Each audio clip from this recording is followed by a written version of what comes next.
He ate their ice cream, used their computer, defecated on their family documents, then vanished forever. In December 2000, a killer spent up to 10 hours living among his victims' bodies in Tokyo, leaving behind 12,545 pieces of evidence, including his own DNA and fingerprints. 25 years later, he's still out there. This is the story of Japan's most evidence-rich unsolved murder, a case so bizarre, so meticulously documented, that it defied 280,000 investigators and rewrote Japanese law. The killer left his face behind, his DNA profile, his fingerprints with a distinctive pig nose pattern, even the clothes he wore. He might as well have signed his name at the crime scene. Yet somehow, the man who murdered the Miyazawa family, 44-year-old Mikio, 41-year-old Yasuko, 8-year-old Nina, and 6-year-old Rei, has never been identified. What I'm about to share includes details rarely discussed. Details that paint a portrait far stranger than you've heard before. Before I tell you about the horror, you need to understand why Japan can't let this go. This isn't just another unsolved murder. This case fundamentally changed Japanese law, eliminating the statute of limitations for murder in 2010. Before this family died, killers could walk free after 25 years. Their deaths ensured that would never happen again. But it's more than legal precedent. It's the sheer impossibility of it. Imagine, a killer leaves his complete genetic profile, distinctive fingerprints, clothes that can be traced to specific stores, sand from a US military base in California, soil from Seoul, even his excrement for DNA analysis. In any other case, one piece of this evidence would crack it wide open. Here, 12,545 pieces lead nowhere. It's like someone committed murder, left their driver's license at the scene, and still vanished into thin air. And then there's the behavior, the staying, the ice cream, the computer, the theater tickets. This wasn't a robbery. The killer tried to buy theater tickets with their credit cards while their bodies cooled. This wasn't passion. He stayed calm enough to browse the internet for 10 hours. What kind of person does this? And how does someone capable of this simply disappear? The Miyazawas weren't random victims. They were a family 3 months away from their dream. Mikio, 44, designed corporate identities for Interbrand, one of those prestigious international firms where creative directors shape how companies present themselves to the world. He was the kind of father who bookmarked theater shows online, planning family outings that would never happen. Yasuko, 41, ran a Kumon tutoring center. If you're not familiar with Kumon, it's huge in Japan. Structured learning programs where kids advance at their own pace. Parents loved Yasuko. She had that rare gift of making math drills somehow not torture for 8-year-olds. Their daughter, Nina, 8, was the artist, always drawing, already showing her father's creative spark. Rei, their 6-year-old son, had developmental disabilities. In 2000 Japan, this meant challenges we can barely imagine. But the Miyazawas were planning for his future, researching schools, setting aside funds for his care. Here's what makes their murder especially cruel. They'd just sold their house to the Tokyo government for park expansion, over 100 million yen, roughly $1 million. They were one of the last 4 families in a neighborhood that once held 200 homes, and they'd finally agreed to leave. March 2001, that's when they were moving. New house picked out, better neighborhood, fresh start. Rei would get better support. Nina could attend art programs. They were 3 months away from everything they'd worked for. December 30th, 2000, they went shopping for New Year's supplies. In Japan, this is like Christmas shopping in America, sacred family time. They bought ingredients for ozoni soup, mochi rice cakes, the traditional foods that mark new beginnings. They came home, had dinner together, put the kids to bed. Yasuko's mother, Haruko, lived in the attached house next door. At 11:30 p.m., she heard a loud bang from their side. She didn't investigate. Why would she? It was probably just Mikio moving something. That bang was the sound of the killer pulling down the attic ladder where Yasuko and Niina were sleeping. What the killer left behind reads like a forensic science textbook. Start with the clothes. A purple and white raglan shirt, the kind skateboarders wore in 2000. Only 130 sold in all of Japan. Police tracked down 12 buyers. All had alibis. That leaves 118 shirts, and one was worn by a murderer. The shoes, Schlesinger brand, size 27.5 cm, Korean sizing marked Core 280. This specific size was never sold in Japan. Of 4,530 pairs manufactured in South Korea between 1998 and 2000, one pair walked through the Miyazawa family's blood. But the hip bag, that's where things get surreal. Inside, forensic scientists found sand. Not just any sand.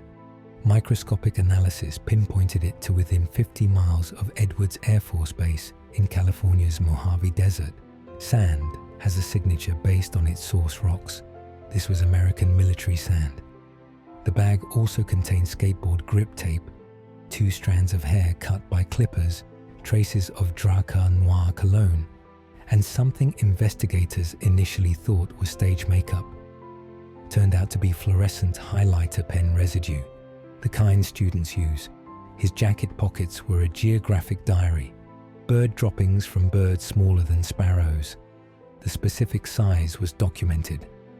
Japanese Zelkova leaves, willow leaves, sand from Miura Peninsula's Umikaze Park, where skateboarders gathered, and soil that matched Seoul, South Korea.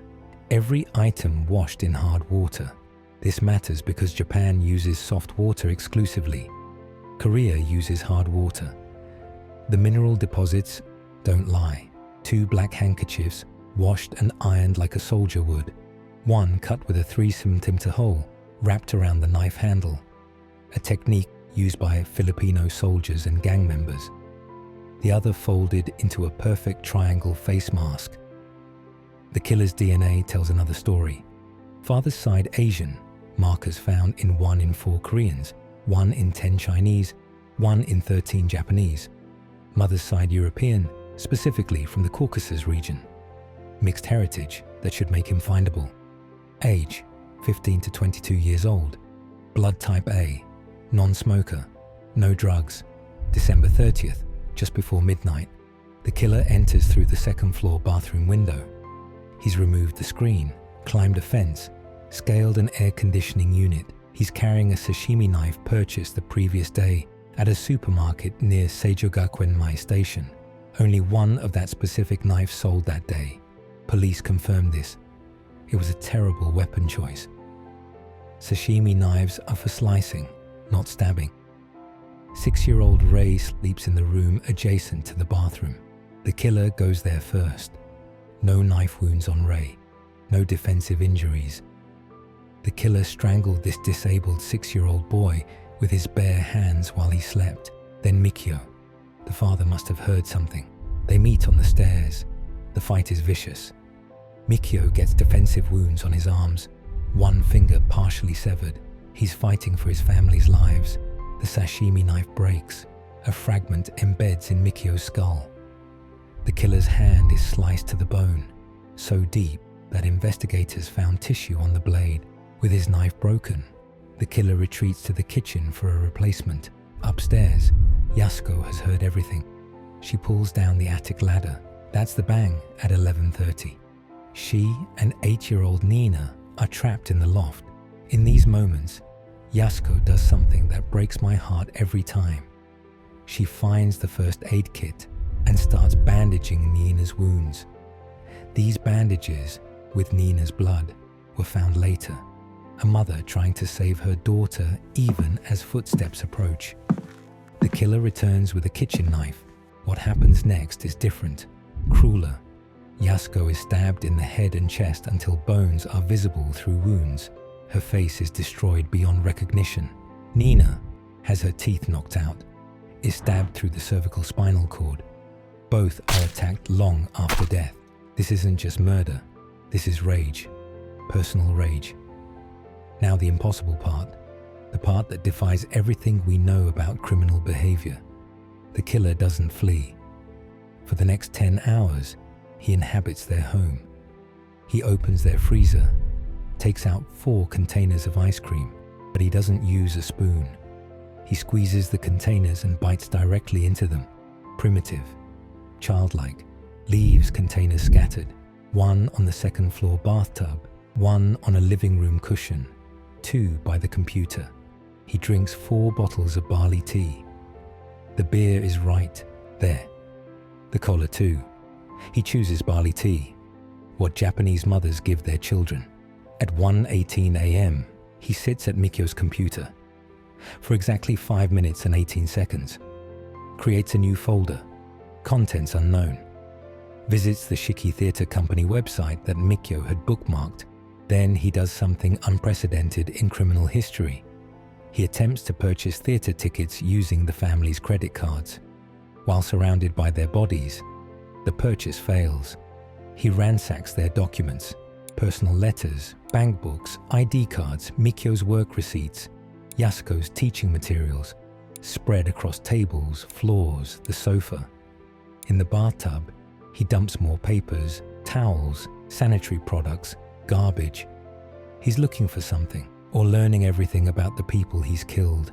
He treats his hand wound. First aid kit isn't enough.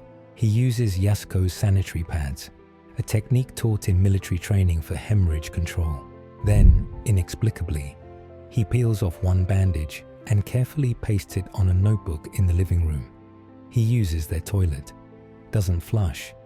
Fecal analysis reveals sesame seeds, string beans, a simple meal investigators described as boring, and the kind a mother would feed her son at home. Then, deliberate desecration. He defecates on their documents, thrown in the toilet with Yasuko's handbag contents, blood-soaked towels. Before leaving, possibly as late as 10 a.m., he changes clothes, puts on Mikyo's clothes. He walks out wearing his victim's identity. The evidence points to one theory that makes the most sense. A military-connected teenager. Here's why. Edwards Air Force Base sand doesn't lie. You don't accidentally carry California desert sand to Tokyo. The military movement pattern on the stairs, switching from wall to handrail side. The first aid technique, the ironed handkerchiefs, the mixed-race heritage matching base demographics. Age 15 to 22 means a dependent, not active duty. Someone's kid. The Korean elements, shoes, soil, hard water, suggest a family with rotating Asian assignments. Many military families stationed in Japan also serve in Korea. The skateboarding culture items, the highlighter pen, living at home eating mom's boring meals. This is a teenager, but here's the crucial detail. The excessive violence toward Yasuko and Niina versus the quick deaths of Mikyo and Rei. This suggests something personal with the females. A rejection, a humiliation. What if he knew them through Yasuko's tutoring center? What if Mikyo had confronted him about something? Noise at the skate park, behavior toward Niina. The theory crystallizes. A mixed-race military teenager struggling with identity in a homogeneous Japan. Maybe bullied, maybe rejected.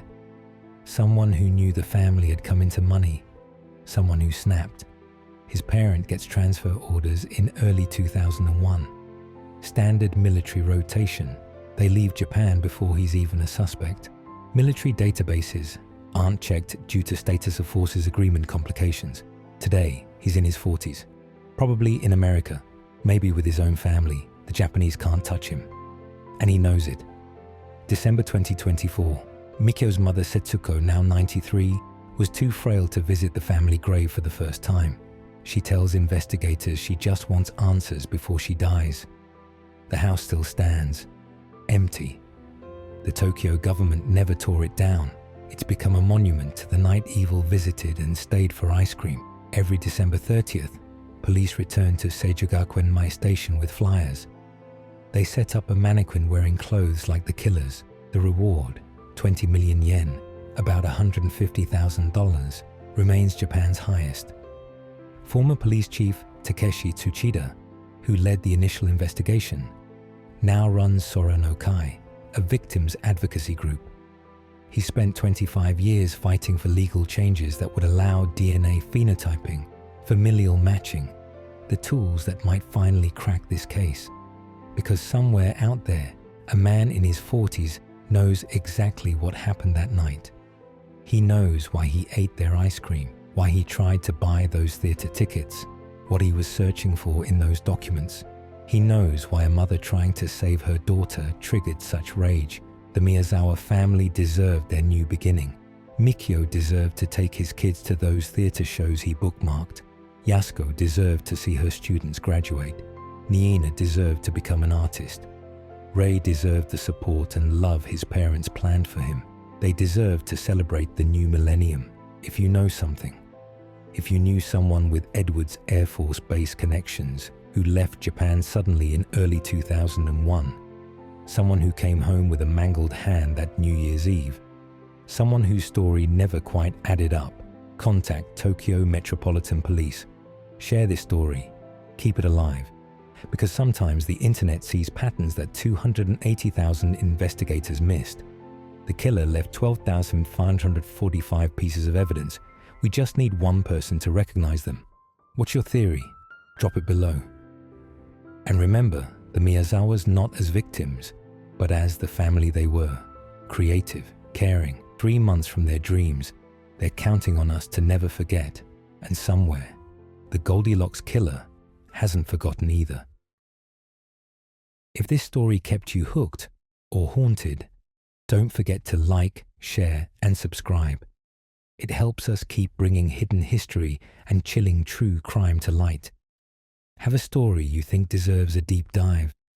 Drop it in the comments below. Thanks for watching, and until next time, stay curious and stay safe.